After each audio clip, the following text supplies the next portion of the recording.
আন্তর্জাতিক অঙ্গনে ফেস্টিভ্যালে প্রদর্শনের পর আসন্ন ঈদে দেশের প্রেক্ষাগৃহে মুক্তি পাচ্ছে নির্মাতা মেজবাউর রহমান সুমনের সিনেমা রোহিত।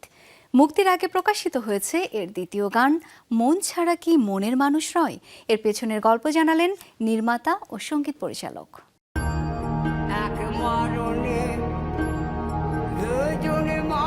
গানটির রচয়িতা মাতান চাঁদ গোস্বামী, বাংলার লোকসঙ্গীত ধারার প্রখ্যাত বাউল সাধক তিনি। রচনা করেছেন তিনি মহাজনী পদাবলী। তার আধ্যাত্মিক দর্শনের গানগুলো বাংলা লোকসংস্কৃতির অমূল্য এক সম্পদ।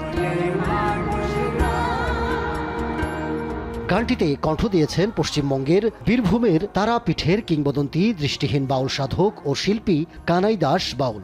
নতুন করে সঙ্গীত আয়োজন করেছেন সঙ্গীত পরিচালক ইমন চৌধুরী। দেশীয় বাদ্যের আবহের সঙ্গে আধুনিক ওয়েস্টার্ন ট্র্যাকের সংমিশ্রণে তিনি গানটিকে দিয়েছেন সমকালীন অথচ শিকড় নির্ভর এক অনন্য আবহ। পিছনের ভাবনা জানালেন নির্মাতা ও সঙ্গীত পরিচালক।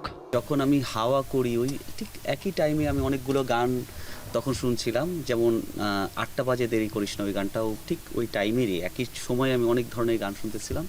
এই গানটাও সেরকম একটা গান যেটা আমি দীর্ঘকাল ধরে শুনে আসছি কানাই দাস বাউলের কণ্ঠে। স্ক্রিপ্ট রাইটিংয়ের সময় আসলে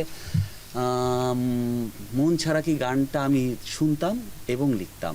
এটা বহু কাল ধরে, যখন আমি রোদের স্ক্রিপ্ট 21 সাল থেকে লেখা শুরু করি সেই এবং 24 সালে সে শুট, এইটার মাঝখানে এটা হাজার হাজার বার এই গানটা আমার শোনা হয়। অনেক লম্বা সময় ধরে আমরা একটা জিনিসই চাইছি যে অনেক যেন মায়া থাকে, খুবই সাইলেন্স, ইনফিনিট একটা ফিল যেন থাকে। সো এটাই। এবং একটা মজার বিষয়, আমি লাস্ট 15 থেকে 20 দিন শুধু এই গানটা নিয়েছিলাম এবং আমি প্রতিটা মুহূর্ত এনজয় করছি। গত মাসেই প্রয়াত হন এই গানের শিল্পী কানাই দাস বাউল। গানটি শেষ হবার পর শুনতে চেয়েছিলেন তিনি, কিন্তু মৃত্যুর পর প্রথমবারের মতো সিনেমায় এলো তার কণ্ঠের গান।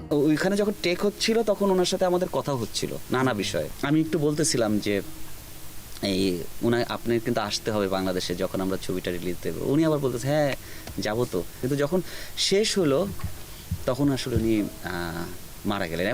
ইনফ্যাক্ট গানটা যখন ফুল রেডি তখনই আসলে উনি মারা গেলেন এবং তার 10-15 দিন আগে উনি হসপিটালে ছিলেন। আমরা তখন শোনাতে পারলাম না। উনি বেঁচে থাকলে অবশ্যই আরেকটা কিছু কিছু জায়গায় আমাদের ইচ্ছা ছিল আরো ভয়েস নেওয়ার, কিন্তু সেটাই যে এত মায়াময় কণ্ঠ হয়তো বা আমরা কখনোই পাবো না। সো আর উনি তো খুব মিষ্টি মানুষ আসলে, আমরা যতক্ষণ রেকর্ডিংয়ে দেখলাম।